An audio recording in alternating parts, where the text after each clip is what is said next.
नमस्कार, आप सभी का स्वागत है यूट्यूब चैनल कुमार फाइनेंस पर। इस वीडियो में हम बात करेंगे हर्षन इंजीनियर्स इंटरनेशनल लिमिटेड के बारे में, जिसका आईपीओ स्टॉक मार्केट में हाल फिलहाल ही लिस्ट हुआ था। इसके आईपीओ का प्राइस 313 से 330 के प्राइस बैंड में था, जिसको वैल्यूएशन वाइज अच्छा माना गया था। लेकिन चूंकि स्टॉक मार्केट में इसका लिस्टिंग 47% लिस्टिंग गेन के साथ होता हुआ दिखा, जिसकी वजह से इसका प्राइस एक बार के लिए 520-25 रुपया तक पहुंचा। और जब मैं वीडियो ये रिकॉर्ड कर रहा हूं, ये 471 रुपया पर ट्रेड कर रहा है। हर्षा इंजीनियर्स के बिजनेस के बारे में बात किया जाए तो मेनली ये कंपनी कैपिटल गुड्स और कंपोनेंट का मैन्युफैक्चरिंग और सप्लाई करती है और 2010 में ये इनकॉर्पोरेट हुई थी।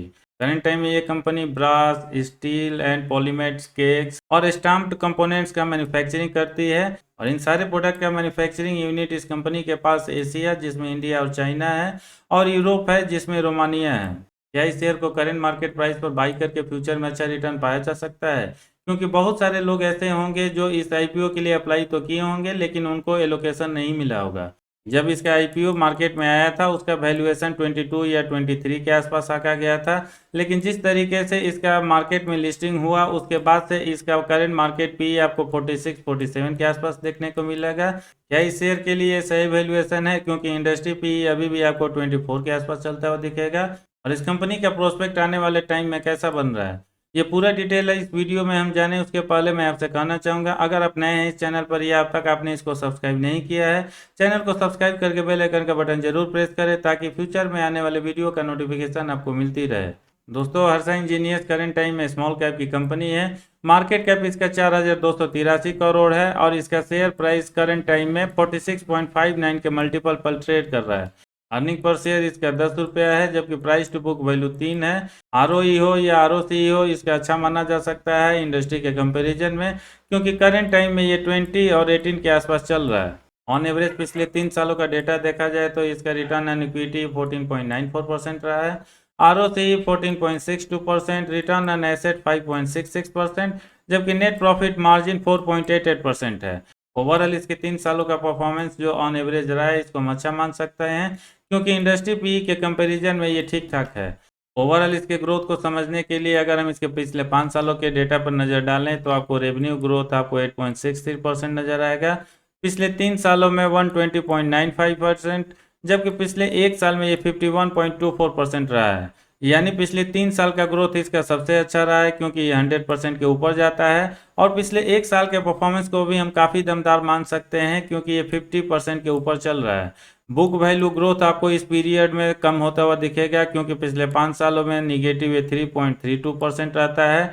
पिछले 3 साल ऑन एवरेज के अकॉर्डिंग ये सबसे अच्छा 358.7% रहता है, लेकिन एक बार फिर से पिछले एक साल में ये निगेटिव होकर 15.54% तक आ पहुंचा है। नेट प्रॉफिट इसका एवरेज रहता है पिछले 5 सालों में, क्योंकि ये 15.14% है, जबकि पिछले एक साल के परफॉर्मेंस को काफ़ी स्ट्रॉन्ग माना जा सकता है, क्योंकि ये 100% के ऊपर 102.33% रहता है। अभी भी इस कंपनी के ऊपर आपको कर्ज देखने को मिलेगा, जिसकी वजह से लिवरेज एंड लिक्विडिटी पर नज़र डालें तो debt to equity ratio on average पिछले 3 सालों में 0.73 रहता है। इस पीरियड में इसका करंट रेशियो अच्छा देखने को मिलेगा, क्योंकि ये 1.64 है, जबकि इंटरेस्ट कवरेज रेशियो 6.16 और क्विक रेशियो 0.85 है। पिछले 4-5 सालों का प्रॉफिट एंड लॉस स्टेटमेंट इसका काफ़ी स्ट्रॉन्ग और अच्छा नजर आएगा, क्योंकि नेट सेल इसका मात्र 4 सालों में ही 11 गुना हो जाता है। जो 2019 में 122.52 करोड़ का था, वो 2022 में बढ़ के 1321.48 करोड़ तक पहुंच जाता है। यहाँ पर सबसे बड़ा जंप आपको 2019 से 2020 में देखने को मिलेगा, और मात्र एक साल में ही यहाँ पर 8 गुना के आसपास ग्रोथ हुआ है, जो अगले साल थोड़ा सा कम होता है, लेकिन एक बार फिर से मोमेंटम बनता हुआ दिख रहा है, जिसकी वजह से 2021 से लेकर 2022 के बीच में आपको एक अच्छा ग्रोथ आता हुआ दिखेगा।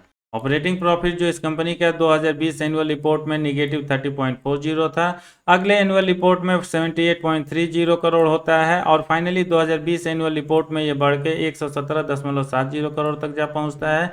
यानी ओवरऑल ऑपरेटिंग प्रॉफिट के मामले में भी इस कंपनी के परफॉर्मेंस को हम स्ट्रॉन्ग मान सकते हैं। अदर इनकम को मैं बहुत ज़्यादा वेटेज नहीं देता हूं, क्योंकि ये वैसा इनकम है जब कोई अपना कंपनी एसेट सेल करती है, स्क्रैप सेल करती है, या कुछ ऐसी एक्टिविटी से जब पैसा आता है, वो अदर इनकम का पार्ट हो जाता है, और ये हर साल होगा ऐसी गारंटी नहीं होती है। प्रॉफिट बिफोर टैक्स हो या नेट प्रॉफिट हो, इसके ऑपरेटिंग प्रॉफिट और सेल्स ग्रोथ के लाइन में ही नजर आएगा। और जो 4 साल पहले निगेटिव हुआ करता था, फाइनली पॉजिटिव होते हुए इसका नेट प्रॉफिट 91.94 करोड़ हो जाता है, जबकि प्रॉफिट बिफोर टैक्स 126.62 करोड़ होता है। इसके मार्जिन के परसेंटेज को हम समझने की कोशिश करें तो पिछले 3 सालों में नेट प्रॉफिट मार्जिन नेगेटिव 22.37% से बढ़ के 5.20% तक पहुंचता है। ईबिटा मार्जिन आपको 8.84 से बढ़ के 12.76 जाता हुआ दिखेगा। रिटर्न ऑन इक्विटी नेगेटिव 1946.52% से बढ़ के 12.20% तक जाता हुआ दिखेगा, जबकि रिटर्न ऑन कैपिटल एम्प्लॉयड का परसेंटेज नेगेटिव 22.47 से बढ़ के 11.63% तक पहुंच चुका है। दोस्तों करेंट टाइम में हर्षा इंजीनियर शॉर्ट एनालिसिस में भी ठीक ठाक नजर आ रही है, क्योंकि प्रेजेंटली इसके फेवर में स्ट्रेंथ 5, अपॉर्चुनिटी 0, टोटल 5 का स्कोर हो रहा है, जबकि इसके अगेंस्ट में वीकनेस 1 और थ्रेट 0, टोटल 1 ही हो रहा है। जब मैं ये वीडियो रिकॉर्ड कर रहा हूँ, हर्षा इंजीनियर मात्र 2 ही ट्रेडिंग सेशन में पार्टिसिपेट किया है, जिसकी वजह से वॉल्यूम एनालिसिस आपको पिछले 1 महीना का नहीं देखने को मिलेगा। जो पिछले 2 दिन में इसके शेयर में ट्रेडिंग होती हुई दिखी है, ऑन एवरेज ये 2 करोड़ होता है, जिसमें डिलीवरी का परसेंटेज काफ़ी लो और 11.22% रहता है। इस कंपनी के इन्वेस्टमेंट चेकलिस्ट में भी बहुत कुछ खास देखने को नहीं मिलेगा, क्योंकि मार्केट में लिस्ट हुए मात्र 2 ही दिन हुआ है, जिसकी वजह से मैक्सिमम पार्ट आपको इनसफिशिएंट डेटा की वजह से कुछ नहीं देखने को मिलेगा। दोस्तों ये तो रहा हर्षा इंजीनियर्स इंटरनेशनल लिमिटेड का एक छोटा सा एनालिसिस, जिसमें हमने देखा पिछले 3-4 सालों से लगातार कंपनी का चाहे सेल्स ग्रोथ हो, प्रॉफिट ग्रोथ हो, इम्प्रूव हो रहा है। और ये कंपनी भी मात्र 12 साल पहले ही इनकॉर्पोरेट हुई थी, इसलिए जो ग्रोथ का इसका रेट रहा है, चाहे इसका प्रॉफिट हो या सेल्स हो, इसको हम काफ़ी स्ट्रॉन्ग और अच्छा मान सकते हैं। जब भी कोई कंपनी एस्टेब्लिश होती है, अमूमन ऐसा देखा जाता है स्टार्टिंग के कुछ सालों में उसको लॉस ही होता है, और हर्षा इंजीनियर्स इंटरनेशनल लिमिटेड में भी वैसा ही कुछ सीन देखने को मिल रहा है। लेकिन पिछले 2-3 सालों में जैसा कि मैंने बताया, इसका परफॉर्मेंस काफ़ी स्ट्रांग रहता है, और जिस सेक्टर से कंपनी आती है या जो इस कंपनी का प्रोडक्ट प्रोफाइल है, आने वाले टाइम में ग्रोथ की अपॉर्चुनिटी काफ़ी हाई है, क्योंकि मैन्युफैक्चरिंग इंडस्ट्री को जिस तरीके से सेंट्रल गवर्नमेंट हो या कुछ स्टेट गवर्नमेंट्स हो, PLI या अदर माध्यम से सपोर्ट मिल रहा है, आने वाले टाइम में ग्रोथ का रेट काफ़ी हाई रह सकता है।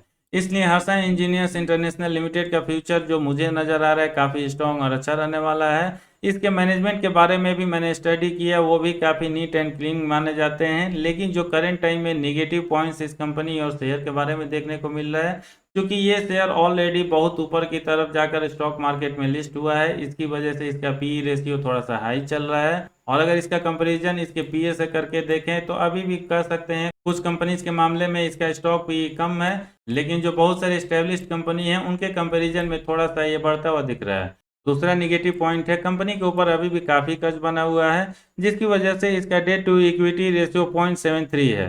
हो सकता है स्टेक सेल के बाद जो प्रोमोटर को पैसा मिला है, उसमें से कुछ हिस्सा कंपनी के कर्ज को कम करने के लिए कोशिश करे, जो आगे आने वाले क्वार्टर रिजल्ट में आपको देखने को मिल सकता है। फाइनली अगर बात किया जाए क्या इस शेयर को करंट लेवल पर बाई करके फ्यूचर में अच्छा रिटर्न पाया जा सकता है, मैं आपको सजेस्ट करूंगा जिस तरीके से इसका IPO स्टॉक मार्केट में लिस्ट हुआ है, अभी 1-1.5 महीना तक कम से कम आप इंतजार करिए, क्योंकि बहुत सारे इन्वेस्टर्स ऐसे होंगे जिन्होंने भी IPO के लिए अप्लाई किया होगा। फाइनली अगर बात किया जाए क्या इस शेयर को करंट प्राइस लेवल पर बाई करके फ्यूचर में अच्छा रिटर्न पाया जा सकता है, मैं यहाँ पर बताना चाहूँगा जिनको भी ये IPO मिला होगा, स्पेशली इंस्टीट्यूशन इन्वेस्टर, कम से कम आने वाले 1 महीना तक वो अपनी होल्डिंग सेल नहीं कर सकते, क्योंकि सेबी और गवर्नमेंट का ऐसा ही गाइडलाइन है। इसलिए 1-1.5 महीना तक आपको वेट करना चाहिए। हो सकता है बहुत सारे लोग इस शेयर को सेल करके अपना प्रॉफिट निकालना चाहेंगे, और तब मेरे अकॉर्डिंग एक अच्छा अपॉर्चुनिटी बन सकता है किसी भी इन्वेस्टर को फ्रेश एंट्री लेने के लिए। अगर आप उन कुछ भाग्यशाली लोगों में से हैं जिनको ये IPO अलॉट हुआ है, मुझे ऐसा लगता है थोड़ा बहुत शेयर सेल करके प्रॉफिट जरूर बुक कर लेनी चाहिए, और थोड़ा सा वेट करना चाहिए। जैसा कि मैंने बताया, जैसे ही इसके शेयर प्राइस में थोड़ी सी ज़्यादा गिरावट आती हुई दिखे, फिर वापस इस शेयर को बाई करके अपने पोर्टफोलियो में ऐड कर सकते हैं। बाकी आप क्या सोचते हैं इस कंपनी और शेयर के बारे में, कमेंट करके अपना व्यू जरूर शेयर करिएगा। इस वीडियो में इतना ही, उम्मीद करता हूँ आपको पसंद आया होगा, इसलिए लाइक का बटन प्रेस करते हुए अपने सर्किल में उनके साथ जरूर शेयर करें जो हर्षा इंजीनियर्स इंटरनेशनल लिमिटेड के शेयर में इंटरेस्टेड है। पूरा वीडियो देखने के लिए धन्यवाद। जय हिंद।